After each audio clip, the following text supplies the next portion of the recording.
¿Qué tal están? Bienvenidos. Comentario de la contienda entre las facultades de Filosofía y Teología de Immanuel Kant.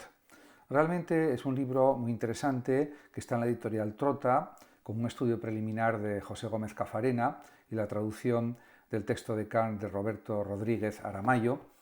Y bueno, en la solapa del libro ya pues hace una sinopsis de el planteamiento general de este libro. Y lo que haré es después comentar pues algunos fragmentos, algunas frases iniciales de esta obra de Kant, que no es muy extensa, aproximadamente unas 60 páginas aproximadamente, pero que tiene un estudio preliminar muy interesante. Realmente este libro, La contienda entre las facultades de Filosofía y Teología, surge por causa del enfrentamiento de Kant con la censura prusiana. Había tenido problemas por sus planteamientos acerca de la religión. No hay que olvidar también el libro La religión dentro de los límites de la mera razón. Y, por supuesto, hay que considerar que Kant estaba convencido de que los ritos no eran necesarios y que fuera de una buena conducta, pues todo tipo de prácticas de culto religiosas no servían para nada. Eso y otras cuestiones relativas a la religión no encajaban con los planteamientos de la censura prusiana y, acicateado el propio Kant por los problemas que le planteó algún ministro del sucesor de su admirado rey Federico el Grande, el filósofo de Königsberg decide reivindicar el papel de la filosofía como depositario de los auténticos intereses de la razón, del puro afán de saber, situándola en el ala izquierda del Parlamento universitario, por decirlo así. En ese sentido, diríamos que su misión es precisamente buscar la verdad y para ello debe verse a salvo de cualquier injerencia por parte del poder político. Incluso pues, el rey de Prusia le llamó la atención a Kant y Kant pues, obedeció y durante un cierto tiempo no publicó más sobre religión. En ese sentido, es el calor, como dice el propio libro, de semejante reivindicación como se acrisolan los planteamientos kantianos en torno a su concepción de la teología y la filosofía de la religión. A partir de ahora ya me situaré, saltando el estudio preliminar, que es muy interesante, de José Gómez Cafarena, pues me situaré en el propio texto de Kant y a partir de ahí comentaré algunas frases de esta obra. Por otra parte, es verdad que hay una introducción, aproximadamente una página y pico, del propio Kant y realmente ahí se explica un poco el motivo de por qué ha escrito esta obra. Y realmente pues hace una serie de distinciones, disquisiciones muy profundas y dice, por ejemplo, en la primera frase, que es, bueno, relativamente o bastante larga, la verdad. Es una frase que se extiende como, diríamos, casi media página, pero voy a leer parte de ella como cita. Dice Kant: desde luego, no anduvo falto de inspiración aquel a quien se le ocurrió por primera vez la idea de tratar fabrilmente todo el conjunto del saber, propiamente las cabezas consagradas al mismo, proponiendo poner en práctica dicho proyecto mediante la división del trabajo entre tantos profesores o docentes públicos como disciplinas hubiere, los cuales, en tanto que depositarios de las distintas materias, vinieran a constituir una suerte de comunidad científica llamada universidad o escuela superior. Aquí realmente él viene a reivindicar un poco la independencia de la universidad, la independencia del saber, de los conocimientos frente a cualquier tipo de censura. Por otra parte, también él distingue entre, como él dice, los propiamente doctos de esos otros letrados con estudios que al verse revestidos con un cargo actúan como instrumentos del gobierno y en provecho propio, no precisamente en aras de las ciencias. En ese sentido, es un ataque directamente a los censores o a personajes públicos que ostentan poder político y que están cercanos a los mismos. En cualquier caso, lo hace de esa manera no excesivamente clara, pero que sí se entiende. En ese aspecto también, él habla de distintos órganos del gobierno. Dice, en 4 órganos del gobierno se dividen eclesiásticos, magistrados y médicos. Ven sometido a la ley su influjo sobre el público en general y constituyen una clase especial de letrados. En definitiva, Él abogaba por la libertad de pensamiento, por la libertad de expresión, y esto realmente no se cumplió en la Prusia de su época. No hay que olvidar que el propio Hegel también sufrió distintos tipos de censura en Berlín por los censores prusianos. Y estamos hablando de una época, pues más o menos, pues unos 30, 40, 50 años después de lo que le pasó al propio Kant. En ese sentido, pues en otro de los apartados del libro habla Kant de las relaciones entre las facultades y también pues, señala el carácter peculiar de la Facultad de Teología. En ese sentido, por ejemplo, cuando habla del carácter peculiar de la Facultad de Medicina, dice Kant, escribe: el médico es un artista que al tomar su arte directamente de la naturaleza y tener que derivarlo de una ciencia natural, se ve subordinado con todo, como docto en la materia, a aquella facultad donde ha cursado sus estudios y a la cual ha de someter sus dictámenes. Efectivamente, diríamos, los conocimientos que ofrece la Facultad de Medicina ya en época de Kant son de una cierta complejidad, sin duda ya, aunque no son equiparables a los conocimientos que se ofrecen ya en pleno siglo XXI o incluso en el siglo XX o incluso en el propio siglo XIX, pero en cualquier caso eso ya supone un corpus de conocimiento importante y que los médicos tienen que practicar cuando ya pues tienen que ejercer, diríamos, como médicos. Esta facultad, que se basa más en lo experimental, diríamos en lo observacional, a juicio de Kant es mucho más libre que otro tipo de facultades. Por ejemplo, la teología está en muchos casos limitada por la ideología de la época. Estamos hablando del siglo XVIII. En ese sentido había muchas polémicas y discusiones en la Facultad de Teología, y por eso él titula uno de los apartados del libro El carácter peculiar de la Facultad de Teología, porque hay muchísimas interpretaciones discrepantes, diferentes, etc. Por ejemplo, dice en una parte de este apartado Kant: en lo tocante a algunas de estas tesis, el teólogo bíblico arremete contra la razón, puesta en la tesitura de tender hacia el mismo objetivo con la mayor seriedad y franqueza, saltando entonces, como el hermano de Rómulo, por encima del muro de la mera fe eclesiástica, con lo cual se extravía por el campo abierto de su propio juicio y filosofía, en donde se expone a todos los peligros de la anarquía. En definitiva, pues todo esto es algo evidente.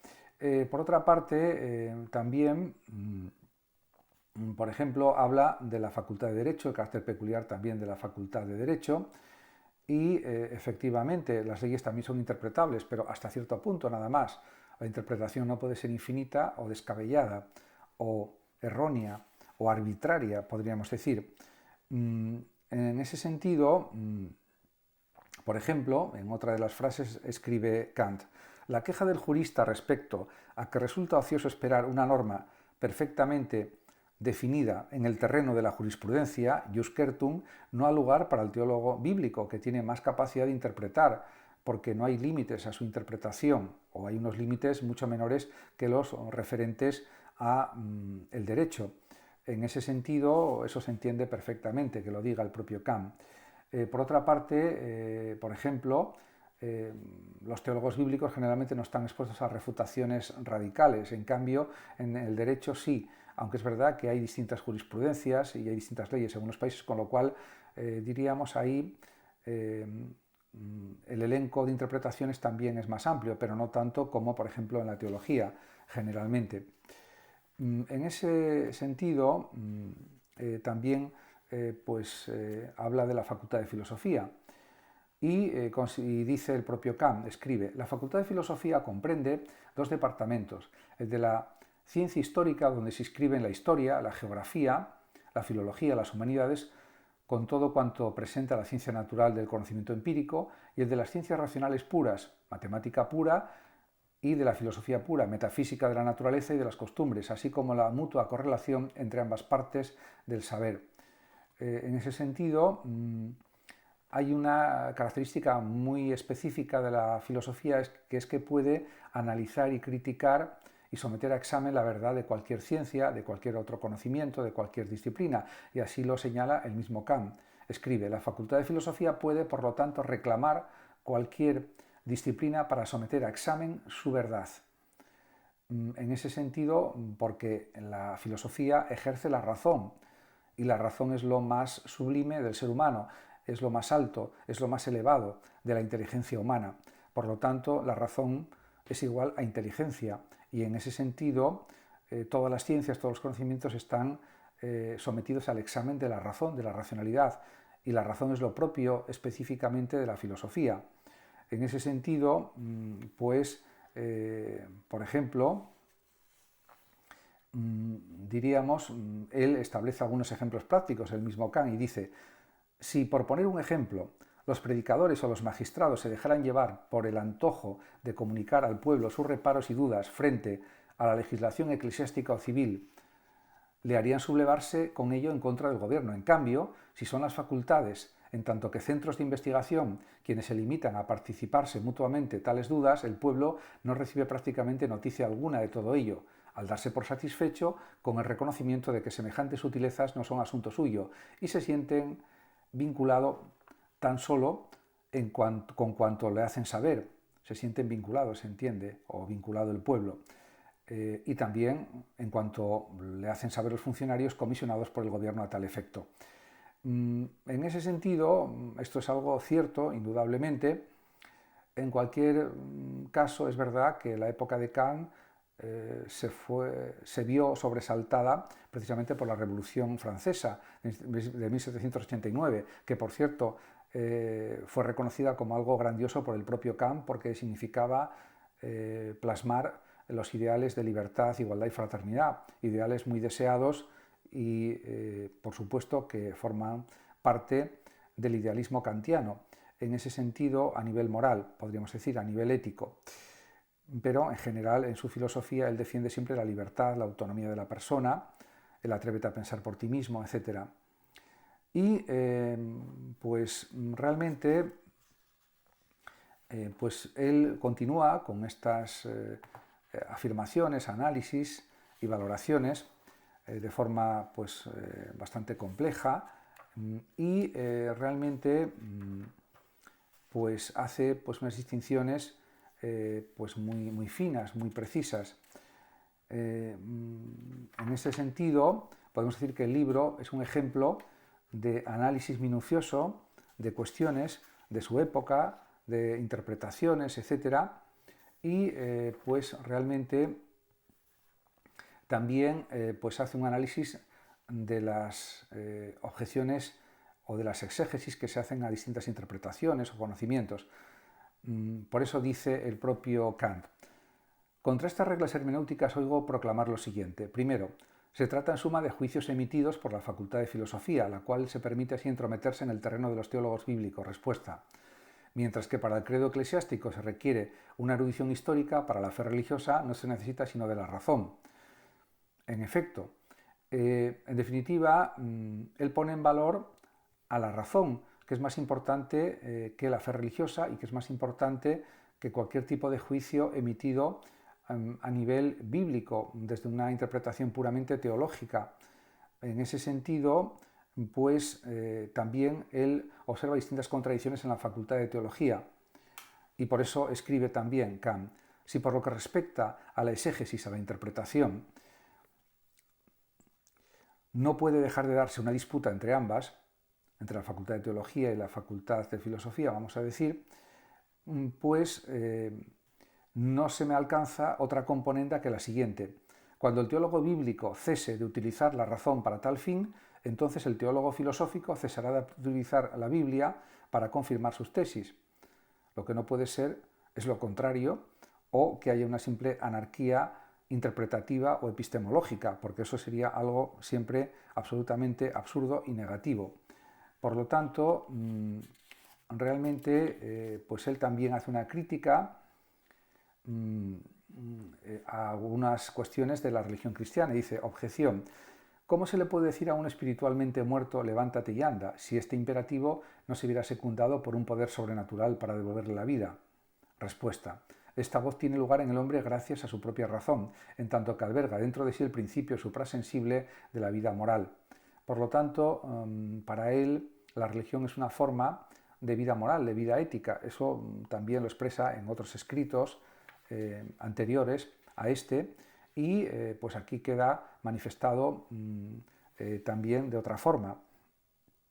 Y también escribe Kant: la fe, en un ignoto complemento a la deficiencia de nuestra justicia, que proviene de beneficio ajeno, es una causa tomada en vano, petitio principi, para satisfacer esa exigencia que nos asola.